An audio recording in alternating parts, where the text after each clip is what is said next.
ஆண்டவராய் இயேசு கிறிஸ்து நாமத்தினாலே மறுபடி இந்த விடுதலையின் நேரம் நிகழ்ச்சி மூலமாக உங்களை சந்திப்பதில் மிகுந்த சந்தோஷப்படுகிறேன். கடந்த வாரங்கள் அநேகர் நீங்கள் செய்த அற்புதத்தை எங்களுக்கு எழுதுனீங்க, நீங்கள் அநேகர் தெரியப்படுத்தினீங்க. அவன் சந்தோஷமாக இருக்கிறது. நீங்கள் இன்னும் தொடர்ந்து நீங்கள் இயேசுவை அறிந்து கொள்ளுங்கள். நீங்கள் இன்னும் தொடர்ந்து இந்த நிகழ்ச்சியை உங்களுடைய சொந்தங்களுக்கு மற்றவங்களுக்கு நீங்கள் தெரியப்படுத்துமாறு உங்களை இயேசுவின் நாமத்தினாலே நான் கேட்டுக்கொள்கிறேன். நன்றி.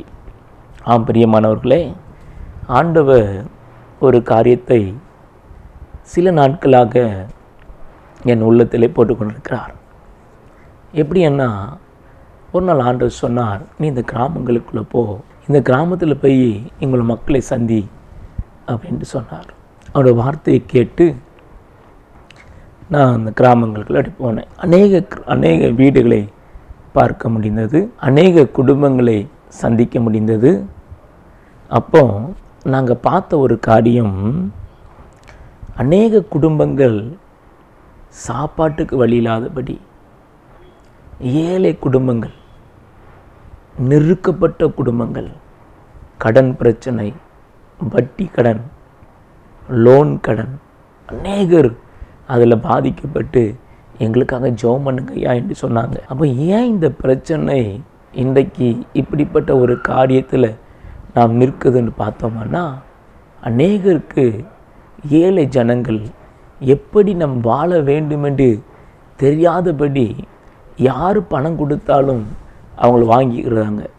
அதை கட்டும்போது அவங்கள முடியாத ஒரு சூழ்நிலை.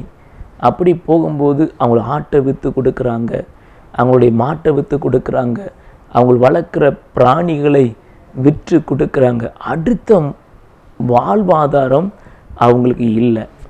அப்போ ஏழ்மையான அந்த குடும்பத்தை பார்க்க முடிந்தது, எளிய குடும்பங்களை பார்க்க முடிந்தது. ஒரு சில பேர் தான் நல்ல வசதியாக இருக்கிறாங்க.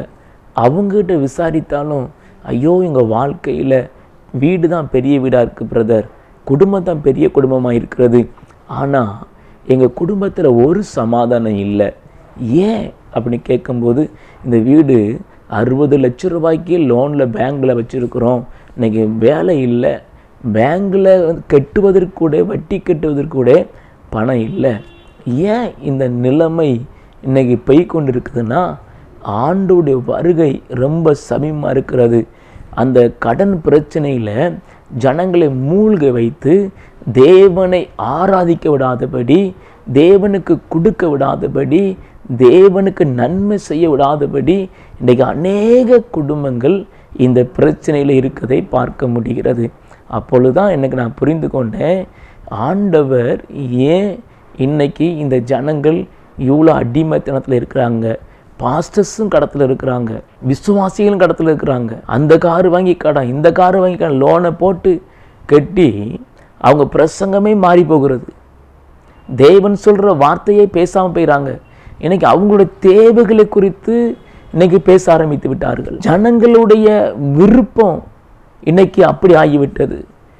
எங்கே போன ஆசீர்வாதம் கிடைக்கும், எங்கே போன நன்மை கிடைக்கும், இந்த சபைக்கு போன நன்மை கிடைக்குமா, இந்த சபையில் கூட்டமாக இருக்குது அங்கே போன நன்மை கிடைக்குமா, இந்த வீட்டுக்கு போனால் ஏதாவது கிடைக்குமான்னு சொல்லி இன்னைக்கு அநேகர் அலைந்து திரிகிறார்கள். அவங்க வாழ்க்கையே தேவ சமூகத்துக்கு போகாதபடி இந்த பிரச்சனையை இன்னைக்கு சாத்தானானவன் குடும்பத்துக்குள்ளே கொண்டு வந்துட்டான், சபைகளுக்குள்ளே கொண்டு வந்துட்டான், ஊழியத்துக்குள்ளே கொண்டு வந்துட்டான்.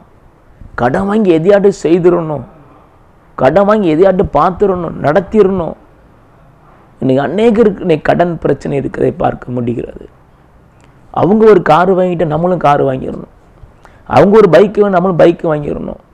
அப்படி தான் இன்னைக்கு எண்ணங்கள் ஓடிக்கொண்டு இருக்கிறது.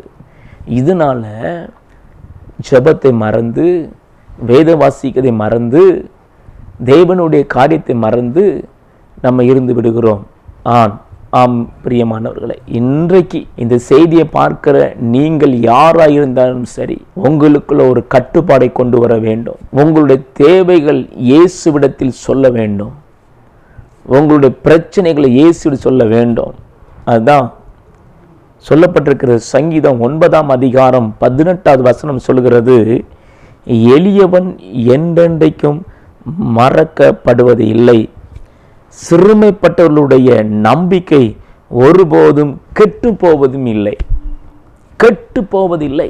எளியவன் என்றென்றைக்கு மறைக்கப்படுவதில்லை. இயேசு சொல்லுகிறார், நீ எளியவனாய் இருந்தாலும் நீ பணக்காரனாய் இருந்தாலும் நான் உன்னை மறப்பது இல்லை. இன்னைக்கு எளிய குடும்பத்தை பாருங்க, அவங்க தேவனை ஒழுங்கா தேடுறாங்க, அவங்க ஒழுங்கா வேதத்தை வாசிக்கிறாங்க, அவங்க ஒழுங்கா சபைக்கு போகிறாங்க, ஊழியத்தை செய்கிறாங்க. எளியவர்கள் இன்றைக்கு மறக்கப்படுவதில்லை. ஏன் பணக்காரர்கள் இன்னைக்கு அநேகர் மறுபடி நல்ல பணத்துல வாழ்ந்துட்டு மறுபடியும் பின்மாற்றமா போகிறாங்கன்னா, அந்த ஒரு லெவல் வந்த உடனே தேவனை மறந்துடுவாங்க. தேவனை ஏற்றுக்கொள்ளக்கு மனம் வராது. ஒரு ஜெபத்துக்கு வாங்கினா வரமாட்டாங்க. இன்னைக்கு ஒரு ஸ்பெஷல் ஜெபம் வச்சிருக்கிறோம், நீங்க வாங்கன்னு வரமாட்டாங்க. பார்த்தா 7 குடும்பங்கள் முன்னாடி உட்கார்ந்துருக்கும். அந்த 7 குடும்பத்தை கர்த்தர் மறப்பதில்லை. அந்த 7 குடும்பத்தை ஜனங்கள் மறந்துடுவாங்க. கொஞ்சம் கார்ல வந்தா கொஞ்சம் பணம் இருந்தா அவங்க பின்னாடி போயிடுவாங்க. எளியவர்களை தேவன் மறப்பதில்லை. எளியவர் நீங்க நினைக்கிறீங்களா? இனி யாரும் மதிக்க மாட்டேங்கிறாங்க, ஆலயத்துல யார் போனாலும் ஏற்றுக்கொள்ள மாட்டேன்னு நினைக்கிறீங்களா? இல்ல, நீங்க தேவனால் மறக்கப்படுவதில்லை. இந்த மனுஷன் மறந்துடுவான், சொந்தங்கள் மறந்துடும், எல்லாரும் மறந்துடுவாங்க, எல்லாரும் கைவிட்டு போயிடுவாங்க. ஆனா இயேசு உங்களை ஒருபோதும் மறப்பதில்லை.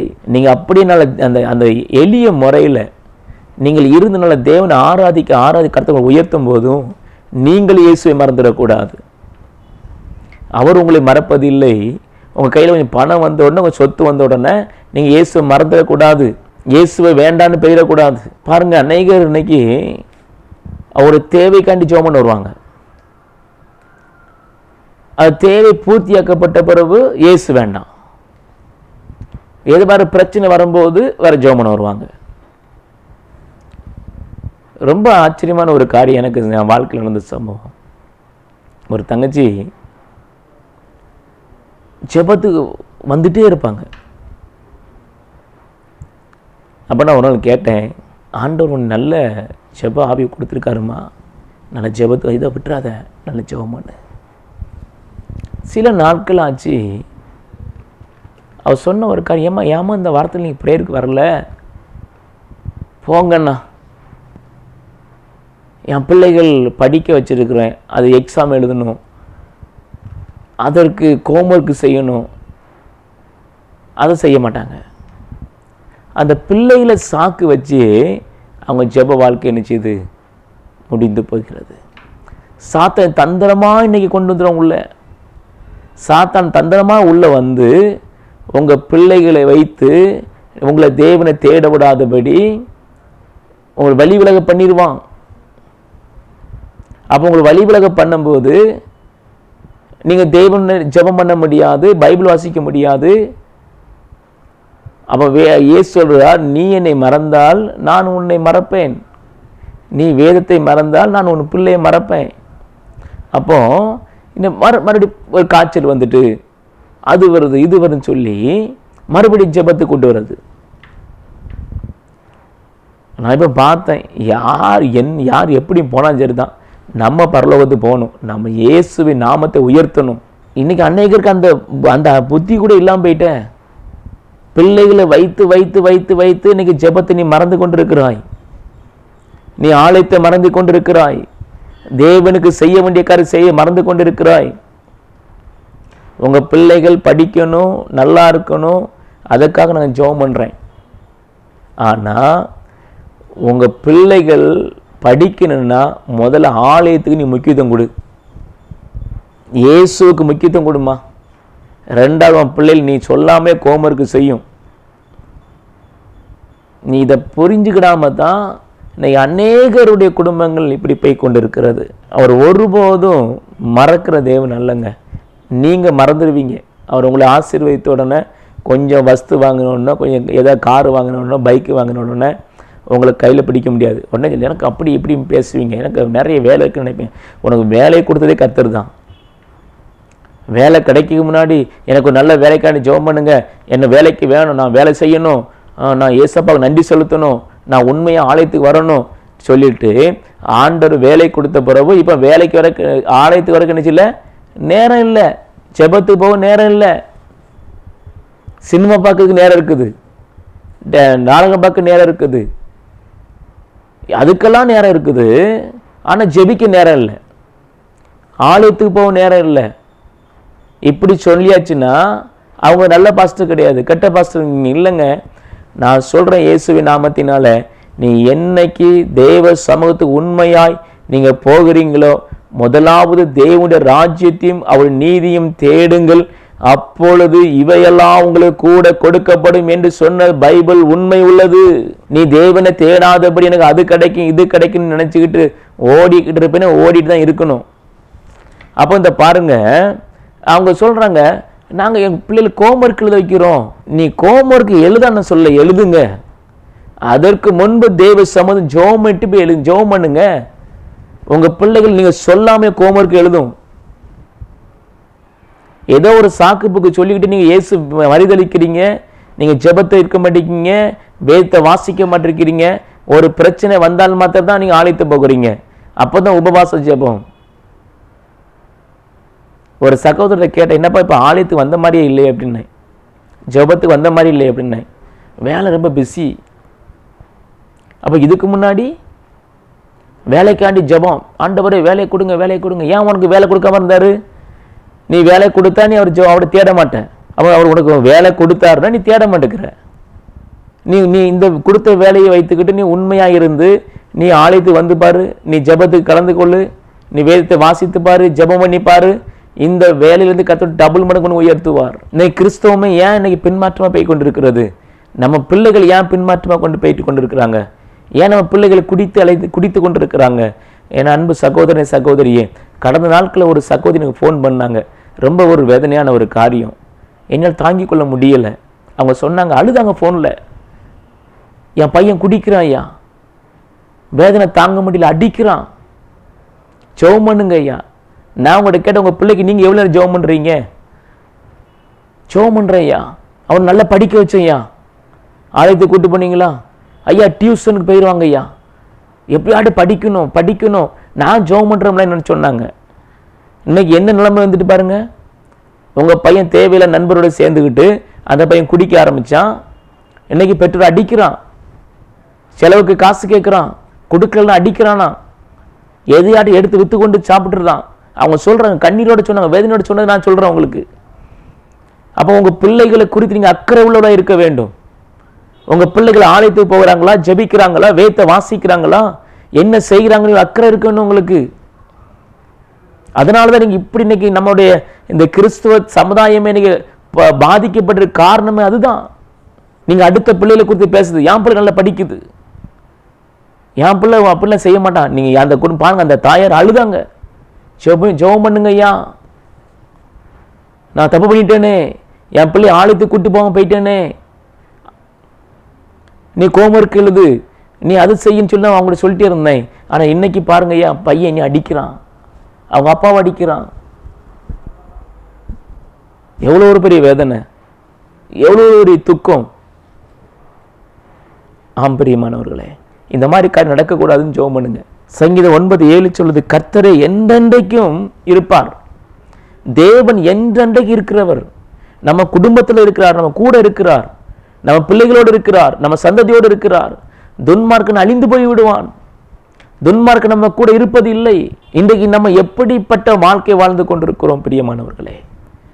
நம்முடைய பிள்ளைகள் எப்படி வாழ்ந்து கொண்டிருக்கிறார்கள்? நம்முடைய பிள்ளைகள் என்ன நிலைமைக்கு போகிறார்கள்? நம்ம பிள்ளை யாரு கூட சுற்றி கொண்டிருக்கிறாங்க? நம்முடைய பிள்ளைகள் யாரு கூட நடந்து கொண்டிருக்கிறாங்க? சில சமயம் நான் பைக்கில் போகும்போது பார்ப்பேங்க, எனக்கு ரொம்ப வேதனையாக இருக்குது. நம்ம வாலிபர்களை பார்த்தீங்கன்னா நல்லா வேலை பார்ப்பாங்க, சம்பாத்தியம் பண்ணுவாங்க, டீச்சராக இருப்பாங்க, வாத்தியராக இருப்பாங்க. அந்த பிள்ளைகளை நடு ரோட்டில் அவங்க பைக்கை வாங்கி, நல்ல பெரிய பெரிய பைக் வாங்கி கொடுத்துருப்பாங்க, அதில் இருந்துட்டு காலை போட்டுட்டு ஃபோன் பேசிகிட்டு இருப்பாங்க. யாரோட பேசிகிட்டு இருக்க உங்கள் பையன்? மணிக்கணக்கில். யாரு கூட உங்கள் பையன், உங்கள் குடும்பம் உங்கள் பிள்ளைகள் பேசி கொண்டு இருக்கிறாங்க? என்னைக்காவது கேட்டிருக்கீங்களா? துன்மார்க்கனோடு உங்கள் பிள்ளைகள் சேரும்போது துன்மார்க்கமான வாழ்க்கை வரும். நீங்கள் அப்போவுமே உங்கள் பிள்ளைகளை இயேசுவோடு நடப்பதற்கு இயேசுடைய அன்பை சொல்லி கொடுத்துருப்பீங்கன்னா இந்த மாதிரி காரியம் நடக்காது. அவ்வளோ வேதனையோடு நான் சொல்லிட்டு இருக்கிறேங்க. ஆண்டவர் துக்கப்படுகிறார், நம்மளை குறித்து ஆண்டவர் துக்கப்படுகிறார். வேதனைப்படுகிறார். என் ஜனம், நான் படைத்த ஜனம் என்னை வேதனைப்படுத்துகிறார், துக்கப்படுத்துகிறார்களே. ஆண்டவர் பூமி அழிப்பதற்கு அவ்வளவு கோபப்பட்டார். அழிக்கணும், தன் படைத்த ஜனத்தை அழிக்கணும்னு சொல்லி ஆண்டவர் கோபப்பட்டார். அவ்வளவு ஜனத்துக்குள்ளேயும் பாருங்க, நோவா மேல கர்த்தருடைய கிருபை இருந்தது. நோவாவுடைய குடும்பம் மட்டும்தான் பாதுகாக்கப்பட்டது. பூமியில சகல மனிதர் அழிக்கப்பட்டார்கள். உங்க பிள்ளைகள், உங்கள் குடும்பங்கள் பாதுகாக்கப்பட வேண்டுங்க. நீங்க பைபிளை தூக்கி சர்ச்சுக்கு போனா மட்டும் போதாது. உங்க பிள்ளைகள் ஜெபிக்கிறாங்களா? எனக்கு தெரியும், சர்ச்சுக்கு போறோம்னு சொல்றோம், எத்தனை குடும்பத்துக்கு விரோதமாக செயல்பட்டு தெரியுமா? நம்ம எத்தனை குடும்பம் பாதிக்கப்பட்டிருக்கு தெரியுமா? நீ அந்நிய பாஷை பேசி ஜெபம் பண்ண மாத்திரம் போதாது. உன்னில எத்தனை குடும்பம் பாதிக்கப்பட்டு இருக்கிறது, உன்னை எத்தனை குடும்பம் வேதனைப்பட்டு கொண்டு இருக்கிறது. வீட்டில் சண்டை, குடும்பத்தில் சண்டை, ஆலயத்து போனா மகிழ்ச்சி, அதெல்லாம் கிடையாதுங்க. நடிக்கிறாய். எத்தனை குடும்பத்தை கண்ணீர் வடிக்க வைத்துக் கொண்டிருக்கிறாய். எனக்கு ஆண்டவர் நீ தெளிவோடு பேசி கொண்டிருக்கிறார். தயவு செய்து நான் சொல்றேன், எந்த குடும்பத்தை குறித்தும் பேசாதுங்க. எந்த குடும்பத்தை குறித்து நீங்க அவதூறு நினைக்காதுங்க. நீங்க எதை விதைக்கிறீங்களோ அதை கட்டாயம் நீங்க அறுப்பீங்க. ஒரு குடும்பத்தை நல்ல காரியம் பேச உங்க குடும்பம் நல்ல, உங்களுடைய குடும்பம் நல்ல ஆசீர்வாதமாக இருக்கும். ஒரு குடும்பத்தை குறித்து நீ அவமானப்படுத்தி அலைந்து கொண்டிருப்பாயானால் உன்னுடைய குடும்பம் ஒரு நாள் அவமானப்பட்டு அலைவது நீ பார்ப்பீங்க. ஏன்னா நீ விதைச்சதை நீ தான் இருக்கணும். இயேசு அவ்வளவு துக்கத்தோடு இருக்கிறார். இந்த நிகழ்ச்சியை பார்க்க என் அன்பு சகோதரன், அன்பு சகோதரியே, நீ மனம் திரும்பணும். இன்னைக்கு மனம் திரும்பணும். இயேசு அதாவது விரும்புகிற மனம் திரும்புங்க. நீங்க என்னையெல்லாம் சும்மா ஆசீர்வதிங்க, என்னை உயர்த்துங்க, வியாதிக மறைங்களும் இடம் கிடையாது. நீ உண்மையா இயேசுவை தேடும் போது, நீ ஆண்டவருடைய நாமத்தை நீ உயர்த்தும் போதுதான் நீ ஆசீர்வதிக்கப்படுவாய். ஆண்டவர் நோயை சுகமாக்குவார், எல்லாம் சுகமாக்குவார், பேயை விரட்டுவார், கட்டிகள் மறைய செய்வார். உண்மைதான். நீ அதுக்கு பாத்திரமா இருக்க வேண்டும். அவர் என்றென்றைக்கும் இருப்பார். கர்த்தர் என்றென்றைக்கு ராஜரீகம் பண்ணுகிறவர். துன்மார்க்கன் அழிந்து போவான். உன்னுடைய பிள்ளைகள் யாரோடு சுத்தி கொண்டிருக்கிறார்கள்? உங்களுடைய குடும்பம் யாரோடு உங்களுடைய கணவன் சுத்தி கொண்டிருக்கிறார்கள்? ஒரு குடிகாரனோடா, இல்லை ஒரு வேசித்தனத்துக்காரனோடா, இல்லை ஒரு பிராடோடா? உங்களுடைய கணவன் யாரு கூட சுத்தி கொண்டு நீ முதல்ல பார்க்க வேண்டும். உங்கள் கணவன் யாரோடு போகிறார்கள் பார்க்க வேண்டும். உங்கள் பிள்ளைகள் யாரோடு உறவு வைத்திருக்க பார்க்க வேண்டும். யாரோடு நண்பர் பழக்கம் வைத்து பார்க்க வேண்டும். இதெல்லாம் நீ மாறணும். இன்னைக்கு மாறணும். மாறும்போது தான் உங்க குடும்பத்தை அற்புதம் நடக்குங்க. எத்தனை குடும்பத்தை இன்னைக்கு நடத்தி கொண்டிருக்கிறோம், எத்தனை குடும்பத்தை நம்ம அள வைத்து கொண்டிருக்கிறோம். ஒரு கிறிஸ்தவனுடைய வாழ்க்கையில் இதுதான் முக்கியம் இல்லை. ஒருவன் கீழே விழுந்தாலும் தூக்கி விட வேண்டும். ஒருவன் கண்ணீர் வடித்தாலும் கண்ணீரை துடைக்க வேண்டும். ஒருவன் சங்கீதம் பாடும்போது சங்கீதம் பாட வேண்டும். ஒருவன் அழும்போது நம்மளோட கூட சேர்ந்து அழ வேண்டும். அதுதான் இயேசு கற்றுக் கொடுத்திருக்கிறார். அவன் அழுதுகிட்டு இருக்கான், நான் அவனை கேவலப்படுத்தணும், துக்கப்படுத்தணும் இல்லைங்க. நான் இயேசுவின் நாமத்தில் சொல்லுகிறேன். எனக்கு தெரியும் எத்தனை குடும்பத்தை கெடுத்தாங்க தெரியுமா? இன்னைக்கு அவங்க குடும்பத்தை நடுத்தரும் நிற்கிறது. காரணம் என்ன தெரியுமா? அந்த இரத்த பலி, அந்த கண்ணீர். தெரியுமா? நீ நினைக்கிறீங்க எனக்கு எல்லாம் ஒன்றும் தெரியாதுன்னு நினைக்கிறீங்களா? எதுவும் சாதிக்கும் நினைக்கிறீங்க? இல்லைங்க, நான் வேதனையோடு சொல்கிறேங்க, கண்ணீரோடு சொல்கிறேன், தைரியத்தை சொல்கிறேன். எந்த குடும்பத்தை குறித்து நீங்கள் அவமானம் பேசிடாதுங்க. எந்த பிள்ளைகளை குறித்து அவமானம் பேசிடாதுங்க.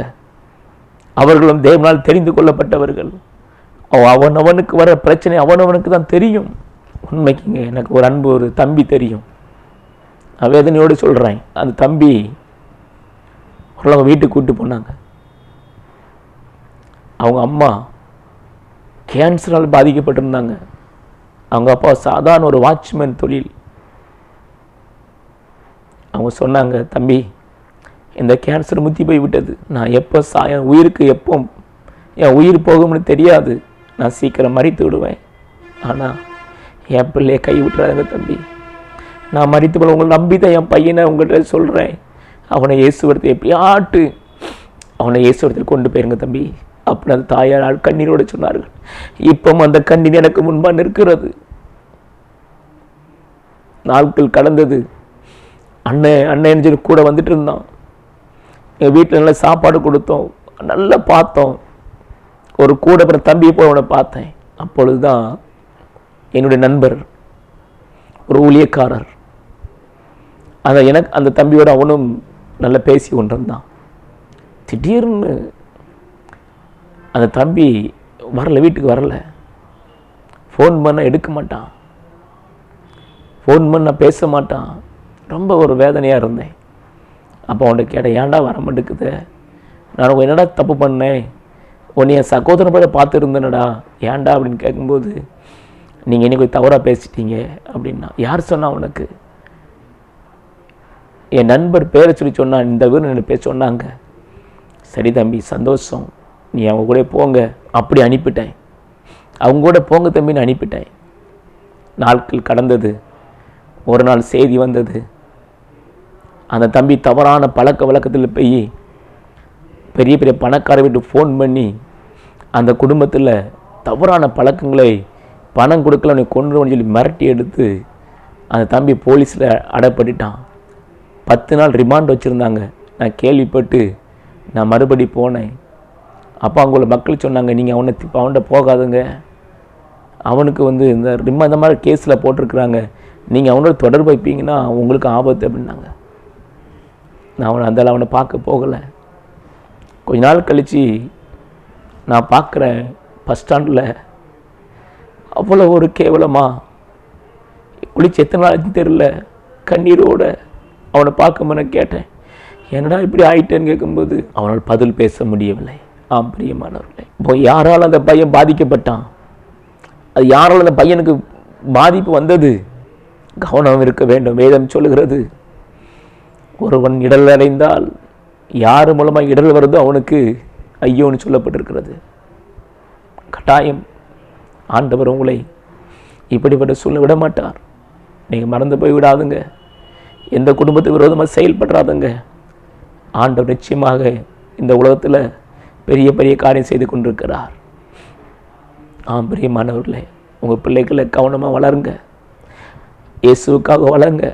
உங்கள் பிள்ளைகள் வரும் நாட்களில் கர்த்தரை ஆராதிக்க வேண்டும், கவனமாக இருக்க வேண்டும். நாம் ஜெபம் செய்யலாம்.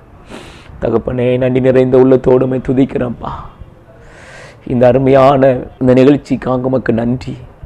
கர்த்தர் பேசுகிற ஒவ்வொரு காரியத்துக்காக நன்றி. ஆண்டவரே, யார் யார் ஆண்டவர் இப்படிப்பட்ட நிகழ்ச்சியில் பாதிக்கப்பட்டு நிற்கிறாங்களோ, எத்தனை குடும்பங்கள் கண்ணீரோடு பாதிக்கப்பட்டு நிற்கிறாங்கப்பா. அவங்க கண்ணீர்களை துடைக்க முடியும் நான் ஜெபிக்கிறேன். அவங்க கண்ணீரை இயேசு கிறிஸ்துவின் நாமத்தில் துடைக்க முடியாது ஜெபிக்கிறேன்.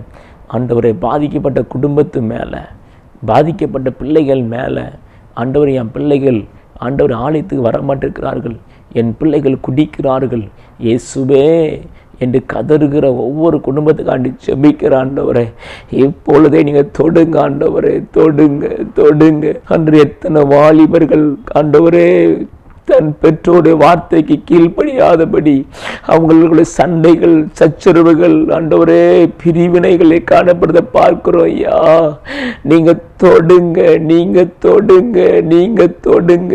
வாலிப தம்பிமார்களை தொடுங்கப்பா, வாலிபருடைய கண்ணீரை தொடங்கப்பா, அவங்க பெற்றோருடைய கண்ணீரை தொடங்க. எத்தனை வாலிபர்கள் கண்ணீரோடு நிற்கிறாங்க, எத்தனை வாலிபர்கள் விடுதலை இல்லாதபடி அலைந்து கொண்டிருக்கிறாங்க, வியாதியோடு படுத்து கொண்டிருக்கிறாங்க. குடி பழக்கம் மாற வேண்டும், குடி பழக்கம் மாற வேண்டும். ஆண்டவர் மதுபான பழக்கம் மாற வேண்டும், குக்கா பழக்கம் மாற வேண்டும். ஆண்டவர் போயில பழக்கம் மாற வேண்டும். ஆண்டவர் கஞ்சா பழக்கங்கள் மாற வேண்டும். இயேசு கிறிஸ்துவின் நாமத்தினாலே ஆண்டவர் குடிக்கிற தம்பிமாரு மேல கர்த்தருடைய வல்லமை இறங்கட்டும் ஐயா. அருமையான தாயார் சொன்னாங்களே, என் மகன் குடித்து என்னை அடிக்கிறான்னு சொன்னாங்களப்பா. எத்தனை வீட்டில் இப்படிப்பட்ட சம்பவங்கள் நடக்கிறது.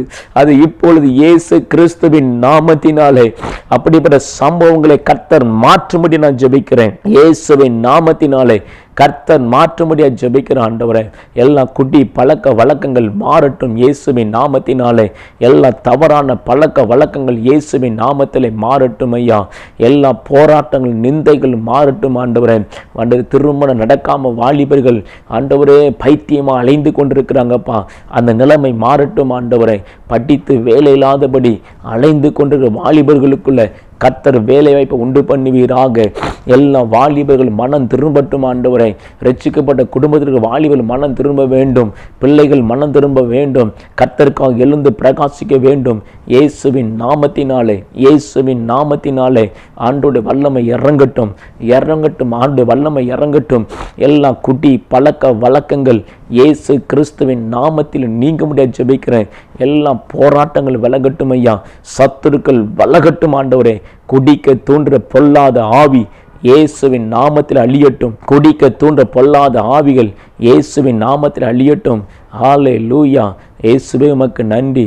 என் அன்பு தாயாரே, நீங்கள் ஜெபிக்கிறீங்க, உங்களுடைய கணவனுடைய குடி பழக்கத்துக்காண்டி ஜெபிக்கிறீங்க. அது இயேசு கிறிஸ்துவின் நாமத்தினாலே அந்த பழக்கங்கள் மாறுவதாக, பழக்கங்கள் மாறுவதாக. நீங்கள் ஒரு நல்ல ஒரு தலைமைத்துவத்தோடு இருக்கிறீங்க, நீங்கள் ஒரு நல்ல குடும்பம்.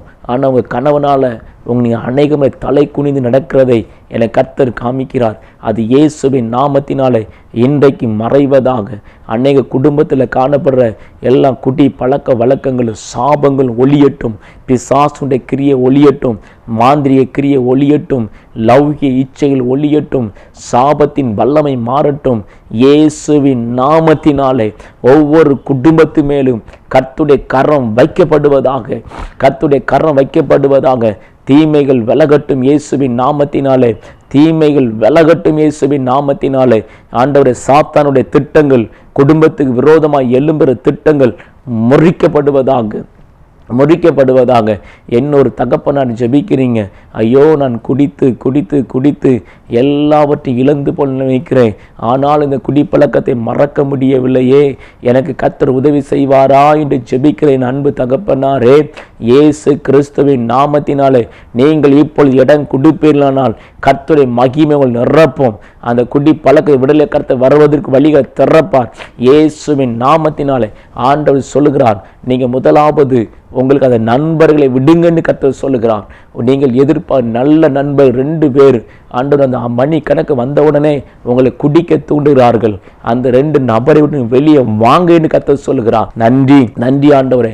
குடும்பத்தை ஆசீர்வதியும். தடைகள் விலகட்டும், போராட்டங்கள் மாறட்டும், பிரச்சனைகள் மாறட்டும், கண்ணீர்கள் மாறட்டும், துயரங்கள் மாறட்டும், வேதனைகள் நீங்கட்டும். எல்லாவற்றையும் கர்த்தர் மாற்றுங்க.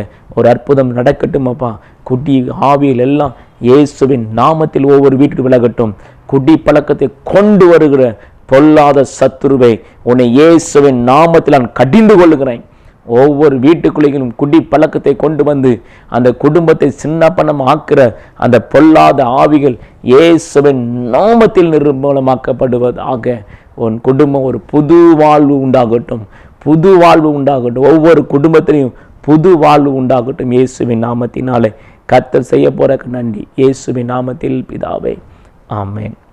பிரியமானவர்களே, கர்த்தர் செய்த நன்மைகளை எங்களை தொடர்பு கொள்ளுங்கள். உங்களுக்கு அந்த நண்பரை நாங்கள் கீழே கொடுக்குறோம். 24 மணி ஜெபிக்க எங்களை தொடர்பு கொள்ளலாம். இயேசுவின் நாமத்தில் ஆமென்.